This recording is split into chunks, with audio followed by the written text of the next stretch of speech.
Maicão, eu comecei estudando pelo YouTube, front-end, estudei um período de 1 ano, não consegui evoluir. Travei nas funções, loops e arrays do JavaScript. Sinceramente, não entra na minha cabeça, eu desisti. Aceitei que sou um verdadeiro burro. Calma, não é assim, calma. Vou ter que continuar trabalhando no pesado pro resto da vida. Calma. Se eu tivesse condições, pagaria um curso em uma comunidade, com uma comunidade que me ajudasse. Mas no momento não tenho grana pra isso. Tudo bem. No seu momento certo, cara, quando você tiver condições de investir, estaremos aqui, beleza? Antes disso, vamos lá. Como que eu posso tentar te ajudar? Funções, loops e arrays no JavaScript. Vou colocar em lista. Funções, loops e arrays, ok? Vamos colocar o nome em inglês para treinar? Functions, tá bem? Então vamos começar. Você acha um pouquinho difícil, mas não é tão difícil assim, tá? Primeira coisa importante da gente entender de funções. Não tem nada a ver com a função da matemática que assusta a gente, que o nome assusta. Vamos começar perdendo o medo do nome, transformando esse conhecimento de função em uma historinha. Imagina que você tem um liquidificador e você precisa colocar frutas no liquidificador, bater essas frutas e depois pegar o suco. Toda função você vai ter um nome para ela, então eu vou chamar de liquidificador.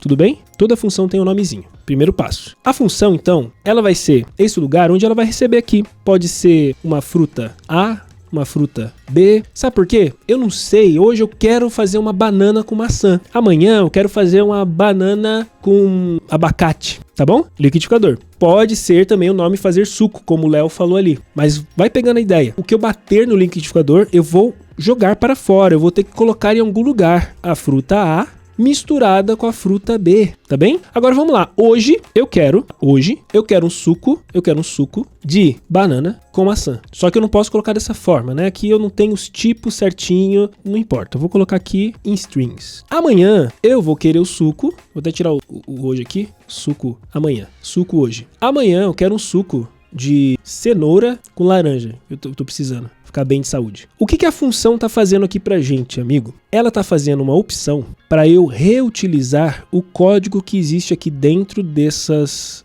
chaves. O que eu colocar de código aqui dentro, eu posso reutilizar muitas vezes, quantas vezes forem necessárias no meu programa. Aqui eu coloquei apenas 2 coisas. Vamos fazer de uma outra forma? Aqui eu fiz de uma maneira lúdica. Imagina então, cara, que a função ela é uma caixinha mágica, que coisas que eu colocar lá dentro vão ser processadas, vão ser trabalhadas para me colocar assuntos aqui fora. Então se eu trouxer para um lado da matemática, que é difícil, matemática é difícil. Meu Deus, eu não consigo fazer contas de soma. Eu não sei fazer conta de soma. Mas o professor me ensinou que se eu criar uma função chamada soma e colocar o número 1 e o número 2, essa função ela vai retornar número 1 somado ao número 2. Então eu não sei fazer soma, mas alguém perguntou para mim quanto que é 120 mais 1. Alguém perguntou para mim quanto que é 344 mais 20. Eu não sei fazer, mas eu fiz uma função e eu vou só usar essa função agora. Só vou usar essa função. Porque quando eu rodar essa função, ela vai me falar qual que é as coisas aí, tá bem? Então, se eu for colocar aqui se eu for colocar na tela, deixa eu ver se assim vai funcionar. Document write. Eu tô fazendo a soma aqui. Aqui eu não faço soma, tá bem, pessoal? Aqui eu apenas passo as informações que a minha função pede, tá bom? Porque ali eu acabei falando soma e fiz a soma ali. Obviamente, eu não sei fazer a soma, é só enviar os números lá pra dentro e ela vai fazer a soma pra mim. Deixa eu colocar um break aqui também, né? Senão vai aparecer tudo junto ali e a pessoa também vai falar, mas eu não tô entendendo o que tá aparecendo ali. Vamos colocar um breakzinho. Pronto. Então a primeira é 121 e a segunda é 364. Ora, mas soma eu sei fazer? Eu não sei fazer divisão. Divisão de 2 números eu não sei fazer? Tudo bem, só passa lá para dentro a divisão dos números e aqui você vai chamar a função chamada divisão. Pronto, eu nunca mais precisei pensar sobre dividir, porque eu tenho uma função que faz isso pra mim. Agora vamos trazer isso um pouquinho mais perto. Olha, eu tô dando passos gradativos com você. Então pense que uma função é uma caixinha mágica que eu possa soltar informações lá dentro e lá vai processar essas coisas e me responder aqui. Nem sempre eu vou enviar informações e vou receber informações, nem sempre. Às vezes eu só preciso que aquele bloco de código faça alguma coisa. Vou dar um exemplo. Sempre que eu chamar esse bloquinho aqui agora, que eu vou criar, então um bloquinho, um local onde vai dizer alô, tá? Hello. Sempre que eu chamar ele, ele vai escrever na minha tela, document write, ele vai escrever na minha tela, oi, só isso. E a gente já pode colocar um breakzinho aqui também. Se bem me lembro, isso aqui vai funcionar. Ou seja, eu tô em algum lugar da minha aplicação, quero soltar um alô agora. Um alô bem bonitão, quero soltar um alô. Ele vai escrever na minha tela, oi. Vou botar um break antes também. Ó, ele jogou ali na minha tela, oi. Então você vê, essa função específica, eu não enviei nada e também não soltei, não joguei nada de fora dela. Esse oi apareceu porque eu chamei a função. aqui. Se eu chamo essa função em outro lugar, vou chamar a função antes dos cálculos ali, ó. Vou chamar essa função hello aqui, ó. Se eu chamar antes, fica um oi antes e fica um oi depois, porque eu tô chamando antes. Você tá entendendo? Esse é o primeiro passo. Veja, função é algo realmente cake. Complexo, mas é só a gente entendendo gradativamente e colocando as coisas no lugar. O que eu te expliquei aqui de função é basicamente o que você vai precisar no seu dia a dia de programação. Ou você vai enviar informações para a função, ou você vai retirar informações lá de dentro, ou então você simplesmente vai fazer essa função rodar alguma coisa. Ó, faz uma função para calcular o juro composto em JavaScript, estou precisando. Filipão, acha o cálculo do juro composto, coloca aqui que a gente faz. Eu não lembro de cabeça o cálculo do juro composto, mas a gente faz o cálculo e coloca ali. Então, o que é que nós entendemos aqui sobre função? Um local onde eu coloco alguma informação. Olha só, uma coisa bem legal para você saber também. Nem sempre, eu vou saber exatamente o que uma função está fazendo, porque às vezes eu não vou criar a função, mas ela já está criada na linguagem. Quer ver uma?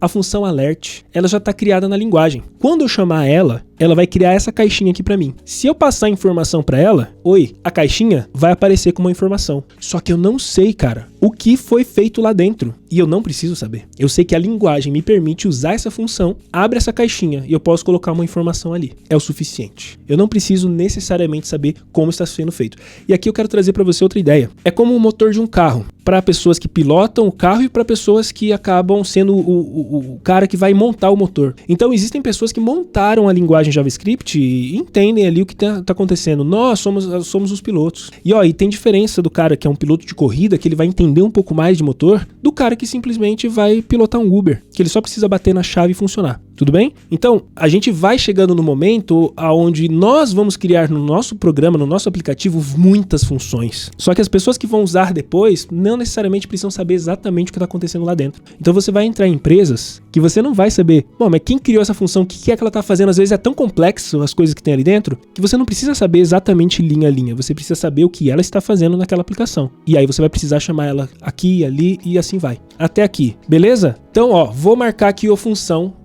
agora a gente já domina, tá bem? Agora a gente precisa falar de loops. Vamos tirar as complexidades? Loop. O que é um loop para quem não sabe o que é um loop? O que é um loop para quem não sabe o que é um loop? Você já ouviu uma música até o final, e aí de repente você queria ouvir essa música de novo, e aí você queria ouvir essa música de novo, e queria ouvir essa música de novo, Isso é um loop. Quando você repete alguma atividade, repete. O que eu estou fazendo agora é um loop. Repete. Isso é um loop. Pronto, tiramos a primeira parte difícil. Vamos começar organizando as ideias aqui do loop for. Vamos pegar um whilezinho. Acho que esses dois é o suficiente pra gente conversar. Calma, que os dedinhos não respondem. Tá, vamos lá. O for é um tipo de loop que você vai definir quantas vezes você quer que ele faça a sequência do código. E existe uma estrutura para a gente poder escrever um loop for padrão. A gente inicia uma variável que vai ser um contador, tá bem? Geralmente a gente coloca o nome i, de incrementar. Um contadorzinho, ele começa como 0, geralmente. Não é sempre, mas geralmente. E eu quero que esse loop aconteça 10 vezes, tá bem? Então eu vou falar que o i, enquanto ele for menor que 10, ele começou no 0. 0, 1, 2, 3, 4 até o 9. Enquanto ele for menor que 10, ele vai rodar 10 vezes isso daqui. Só que eu preciso pegar o i e colocar um valor de mais um nele, que seria o incremental.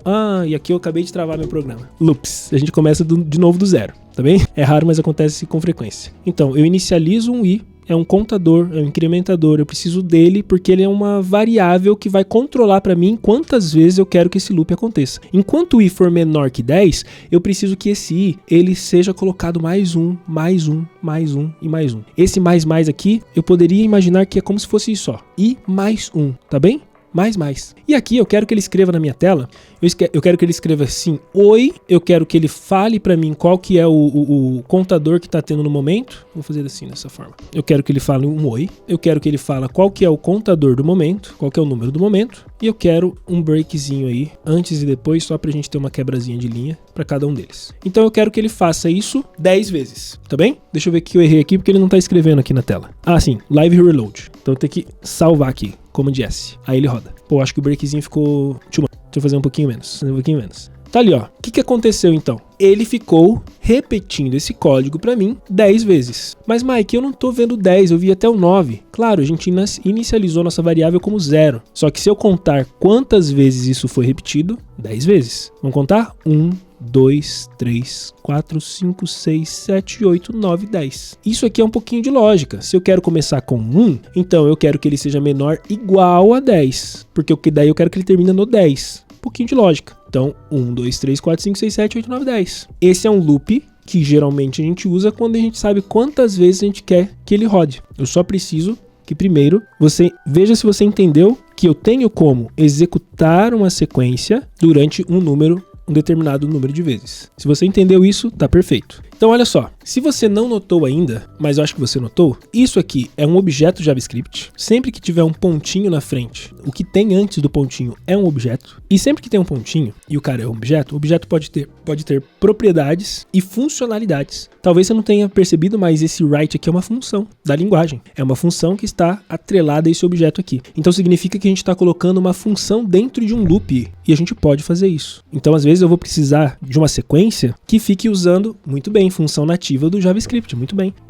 Essa função aqui é nativa da DOM. Imagina que temos a linguagem JavaScript, tá bem, Cake? Essa linguagem JavaScript rodando na web, no browser, O browser tem um monte de coisas. Imagina que assim, ó, o pessoal do Chrome, eles pararam e falaram assim, a gente precisa criar muitas funções aqui. E existe uma convenção chamada DOM, que é Document Object Model, que é toda transformação do HTML para um objeto JavaScript. Então esse documento, ele funciona porque está rodando no browser. No futuro, você vai rodar o JavaScript, por exemplo, num ambiente chamado Node. E aí você está num ambiente diferente do browser. Lá não existe o document, porque não precisa. Porque lá no Node você não vai trabalhar com HTML, você vai trabalhar com outras coisas. É só para você ter essa clareza de que é uma função nativa da DOM, não do JavaScript. Assim como o alert é uma função nativa também da DOM, não do JavaScript. Do JavaScript, por exemplo, o for é nativo. A criação de funções é nativo. Então, olha só, eu posso colocar a função aqui dentro. E aí eu rodo quantas vezes eu defini. Então eu defini aqui. Se eu não sei quantas vezes eu vou precisar rodar, eu só sei que eu preciso ficar rodando essa função até algum momento. Esse até algum momento, ele pode ser, N motivos. Aí a gente entra num while da vida. O while é quando eu não tenho a clareza de quantas vezes eu preciso repetir isso. Eu sei que eu preciso repetir isso. Olha, sei lá, eu preciso repetir isso até 10:01 da manhã. Eu preciso ficar repetindo isso daqui de segundo a segundo. Vamos pensar dessa forma. Mas eu preciso ficar repetindo isso daqui até meio-dia. Eu não sei exatamente quantas repetições vão ser até lá. E vamos tirar o segundo a segundo, porque senão eu posso ainda fazer um cálculo na cabeça. Fica repetindo aí até alguma coisa acontecer. Então eu uso o while. E no while, ele vai funcionar dessa forma. Aqui eu tenho que falar para ele o que é que tem que acontecer para ele parar. Porque se não der essa ordem, ele não vai parar nunca. Aí fica um loop infinito, que é o que a gente acabou construindo agorinha, porque eu tava ainda construindo o negócio, ele virou um loop que não teve parada, porque naquela hora eu não tinha conseguido terminar de incrementar o i aqui, e o i sempre ia ser 0 naquela construção, ele virou um loop infinito. Aqui o loop vira infinito se eu não avisar para ele qual que é o momento da parada dele, tá bem? Olha que legal, o que você mesmo falou, Cake, vamos ver o que você falou ali. O while pode ser usado, por exemplo, numa autenticação de senha. Enquanto o usuário colocar a senha correta, vai retornando a mensagem de falha de login. Pode ser. Enquanto a senha está incorreta, ele vai entrar ali, vai fazer o bloquinho de novo, até que a pessoa consiga sair dali. Pode ser. Gostei da sua ideia. Tô até pensando como que a gente poderia fazer um whilezinho aqui, então, nessa sacada aí. Vamos pegar aqui num prompt. No prompt a gente pode pegar uma senha. Vamos fazer assim, né? Digite sua senha. Fazer assim, a senha vai ficar aqui fora. A senha nesse momento é 0. Então, se senha for igual a, sei lá, 1, 2, 3, 4, tá bem? Então, digite sua senha. Então, ele vai ficar fazendo esse loop até que a senha seja igual a 1, 2, 3, 4. Será que tá certo isso aqui, essa linha de raciocínio? Tô morrendo de medo de dar um loop infinito aqui. Mas vamos tentar. Se eu colocar ele aqui fora, já funciona? Digite sua senha. Vou colocar 0. Não, ele devia estar pedindo de novo. Eu tô errando alguma coisa aqui. Me ajuda aí, que aqui eu também dei uma bugada. Você está comparando que a senha aqui é 0. Pera aí, eu mudei, né? Pera aí. Senha diferente de 1, 2, 3, 4 eu fico rodando. Mas mesmo assim ele não tá entrando, né? Por que ele não tá entrando? O valor do prompt baseado em uma condicional, iniciarmos a senha com valor. Então, eu vou iniciar a senha sem valor. Tá bom. Então eu vou colocar 0. Beleza. Do while. É verdade, eu acho que do while, Kelvis. Porque ele faz uma vez e depois testa, né? Então tá. Aqui eu tô tentando a senha. 0 não funciona. 1 não funciona. 2 não funciona. 1, 2, 3, 4. Aí funcionou e saiu do loop. Perfeito. Codar com time é muito melhor. Será que é porque era um number? Não, né? Mano, eu posso dizer pra você que não tá claro pra mim por que não entrou. O que o Namiso falou? Ele só vai entrar no loop se a senha for igual, do jeito que você tá, do jeito que tá. Eu acho que o do while sim, porque o do while ele ia fazer primeiro pra depois. O do while funciona assim, também já até pra explicar pro nosso amigo lá. Depois, calma, a gente vai dar uma resetada na mente e a gente reinicia a linha de raciocínio, tá? Porque algumas vezes essas paradas aqui, inclusive bom pra iniciante, ótimo pra quem tá iniciando. Quando às vezes você para uma linha de raciocínio pra tentar entender uma coisa prévia ou uma coisa que não tá funcionando, você pode perder a linha de raciocínio que você tava vindo. E aí quando você tá estudando, isso é um pouco complexo, porque às vezes você parou um pouquinho, você foi pesquisar, é super normal. Eu paro um pouquinho, vou pesquisar uma informação ou outra, eu preciso voltar lá naquela linha de raciocínio. Não fechou, não, tem uma lacuna aberta e a gente precisa fechar. O Netinho falou ali, o while não vai executar, porque você colocou a senha como 0. Então ele não entra no while e finaliza. É verdade, porque aí que daria o do while, né? No do while, de fato, a gente já teria primeiro executado o bloco para lá no final fazer a comparação. Beleza. Então vamos lá, vamos trazer a linha de raciocínio de novo? Então o while, ele vai executar quantas vezes forem necessárias, desde que eu não sei quantas vezes vai ser necessário ele executar. E aí, você mesmo, Cake, falou ali, cara, um exemplo de login, que a pessoa vai precisar, só que veja, quando você for fazer um sistema de login, só para te dar essa visão do futuro, tá bom? Bem rápida. Você provavelmente não vai usar um while para fazer o sistema de login, porque não é o front-end que vai fazer o login. A pessoa vai digitar, vai lá no back-end vai fazer uma comparação com a senha que está no banco de dados e vai te responder se está válida ou não válida. Tudo bem? A gente está usando aqui apenas como um exemplo de um while que não tem um momento de parada, a não ser que alguma coisa aconteça para ele parar. E nesse caso aqui, a senha, seja, enquanto ela é diferente de 1, 2, 3, 4, ele vai ficar pedindo a senha, até que você coloque 1, 2, 3, 4 e ele sai do while. Ele sai desse momento while, tá bem? Muito bem. Então, nós temos dois tipos aqui de repetições. A gente tem também a ideia do do while, que foi conversado aqui, mas a gente não precisa entrar nela. A ideia do do while é vai fazer alguma coisa, enquanto tal coisa esteja diferente. Faz tanto tempo que eu não escrevo um do while que eu nem lembro se é assim que escreve um do while no JavaScript, tá bem? Eu acho que eu devo ter escrito uma ou duas vezes o do while no JavaScript. Eu não lembro como que escreve um do while no JavaScript. Você veio, nossa, como se usa do while? Não. O while, sim, dá pra usar. For, dá pra usar. Mas tá, vamos parar um pouquinho aqui. Fez sentido o que a gente conversou aqui? Eu acho que fez tanto sentido que até a solução... Nesse momento, eu posso dizer pra você tranquilamente que esse tipo de loop, esses dois tipos de loop já tá dominado. Só que a gente vai precisar? Praticar, ver que momento que vai colocar um, que momento vai colocar outro. Mas é isso, o loop tá na mão. Agora os arrays, coisa linda do pai. Array é maravilhoso, array é vida. Arrays, tirando a complexidade dos nomes, mais uma vez, né? Algumas vezes chamados de vetores, a.k.a. vetores no Brasil. Cara, o array, imagina comigo que ele é um... Você vai no mercado e você tem um armário no mercado onde você guarda comidas. Não tem no mercado, não tem as gôndolas lá que você vai fazendo estoque das comidas ali? Ou matrizes, né? Arrays também pode ser conhecido como matrizes. Muito bem. Cara, o array, ele serve para você organizar informações, organizar os seus dados. Assim como lá no mercado, assim como você tem um guarda-roupa, não sei se você tem um guarda-roupa, mas se você tem um guarda-roupa e você guarda as roupas, você tem um local onde você está organizando as suas roupas. No JavaScript, para você poder organizar as informações, você tem essa estrutura chamada de array. Então eu quero adicionar aqui, eu quero arrumar aqui uma estrutura, frutas. Não falei que era tipo uma gula, então vou colocar uma banana, vou colocar uma maçã, vou colocar uma uva. Eu só estou organizando essas ideias aqui. É isso. E eu posso colocar qualquer tipo de dado. Isso é muito legal no JavaScript. Em outras linguagens, primeiro, você tem que definir, depende da linguagem, você tem que definir o tamanho que vai ser o array. No JavaScript, você não precisa definir o tamanho. O que você for colocando ali tá válido. Em algumas linguagens, você tem que falar qual é o tipo de dado que vai entrar dentro da estrutura do array. Aqui você pode colocar qualquer tipo de dado. Quando eu falo qualquer, é qualquer. Você quer fazer uma função aqui, irmão? Quer fazer uma função aqui? Cara, faz. Quer fazer um objeto aqui? Faz. Quer botar um número aqui? Coloca. Quer colocar um booleano? O que você quiser. Recomendo? Não. Recomendo ser uma pessoa organizada. Pô, frutas que você vai botar uma função ali vai ficar meio bagunçado. Mas é possível? Tudo bem? É possível. Então, veja bem. Aqui começa a entrar uma coisa bem legal. O que é que eu posso fazer com o array se eu estou estruturando esse dado aqui? A gente não tinha feito uma funçãozinha lá para bater um suco, alguma coisa assim? Então, quando eu quero no meu array, document write. quando eu quero no meu array pegar uma informação que tem lá dentro dele, eu sempre vou precisar entender o índice. O índice sempre começa a partir do 0. O índice é frutas na posição 0 é o quê? Ó, frutas na posição 0 é o quê? Se eu rodar esse código, banana. Frutas na posição 2 é o quê?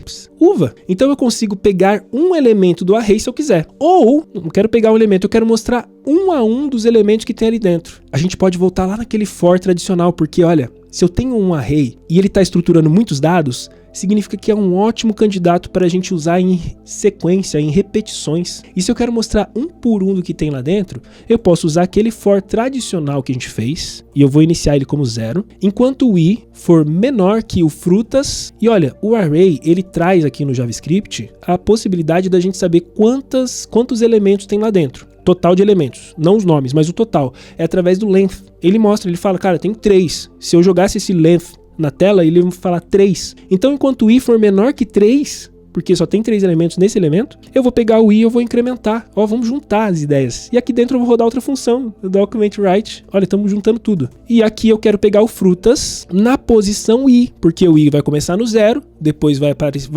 o 1, depois vai para o 2 e aí acaba. Porque daí ele tá, 2 é menor do que 3, e aí acaba a lógica dele. Então vou salvar, tá ali ó, banana, maçã, uva. Já que eu não deixei nada separando aqui, banana, maçã, uva. Tá tudo junto. Mas eu poderia colocar um espacinho aqui só pra gente não ficar maluco. Banana, maçã e uva. Só que é tão legal o array no JavaScript, que ele até evoluiu e falou assim, você não precisa nem usar essa estrutura tradicional. Se você quiser, nos arrays, nós colocamos estruturas específicas para você rodar loops. Por exemplo, o for each. O for each é uma funçãozinha que está atrelada a um array que funciona da seguinte forma. Você vai colocar uma função aqui, você vai criar, pode criar direto aqui, pode criar fora, não importa, mas ele vai precisar ter uma função aqui. E essa função que está aqui, ela consegue extrair do array, por exemplo, o nome. Eu vou colocar esse nome, eu vou colocar como fruta, tá? Porque ele vai extrair Sabe o que esse for each vai fazer? Vamos traduzir for each para cada. Então olha só, eu vou falar em português o que tá falando aqui. Para cada item da fruta, roda essa função aqui. Vai pegar a frutinha ali e vai colocar aqui como uma variável chamada fruta. Aí você pode escrever na tela. document_write fruta. Por que fruta? Por que fruta? Porque aqui ele pegou, já não tá indo pelo índice mais. Ele deu um nome a esse elemento aqui, ó. Rodou. Então é para cada. Se é para cada, rodou uma vez e vai aparecer na tela. Depois vai rodar de novo e vai aparecer na tela. E depois vai rodar de novo e vai aparecer na tela. Aqui eu vou colocar um break para ele dar um espaço pra gente. Vou salvar. Ali, ó. Banana, maçã, uva. De tão lindo que é o array no JavaScript, você tem inúmeras dessas funções. Essas funções são chamadas de Higher Order Functions. Você vai poder estudar isso depois. Inclusive, se tiver interesse, eu tenho um vídeo muito grandão que fala sobre isso no YouTube. Higher Order Functions. Coloca como Rocket City. Esse vídeo foi gravado há uns 4 anos atrás para Rocket City, tá aqui, ó. Array Higher Order Functions, aqui você vai estudar sobre essas funções que ficam atreladas ali no array. Dentre elas a for each, mas a gente tem outras que trabalham de outras formas. Algumas que modificam coisas ali, te devolvem um array novo. É bem legal de você estudar. Dá uma olhadinha depois. Fez sentido para você? Fez sentido para você essa ideia agora que a gente falou aqui do array? Um local onde você está organizando diversos tipos de dados. A gente está aqui há eu não sei quanto tempo, mas não deu 1 hora que a gente está falando sobre isso. E você entendeu tudo. Você não é burro. Você não precisa trabalhar no braçal. Você só precisava do pai. Você só precisava de uma maneira de explicar diferente. Uma visão de vida diferente. E olha, poderia ser que a maneira que eu explicasse também não funcionaria para você. Não significa que você é burro. Significa que você ia procurar algum tipo de explicação que ia fazer mais sentido para você. Tá bem? Então tenha isso em mente. Pode ser que qualquer hora o pai vai te explicar e você não vai entender. Não é sobre você. Pode ser porque a explicação não deu certo naquele momento e você vai procurar uma outra explicação e vai fazer sentido pra você. Tá bem? Então vamos fazer o check aqui, cara. Olha só. Acabou, filho. Acabou. Você acabou de aprender 3 grandes conceitos da programação em JavaScript. Realmente grandes conceitos que todos os aplicativos que você usar basicamente vão usar essas informações. Tá? Não tem como a gente criar. Até tem, né? A gente vai criar. Só que mais cedo ou mais tarde eu vou estar usando funções. Mais cedo ou mais tarde eu vou estar usando um tipo de loop. Mais cedo ou mais tarde eu vou estar usando um array para organizar os meus dados. Isso é super natural no JavaScript. Parabéns pra você, cara. Parabéns, que bom que você entendeu, que bom que você se deu a oportunidade de poder entender melhor essas informações. E é simples, cara. É lindo, né?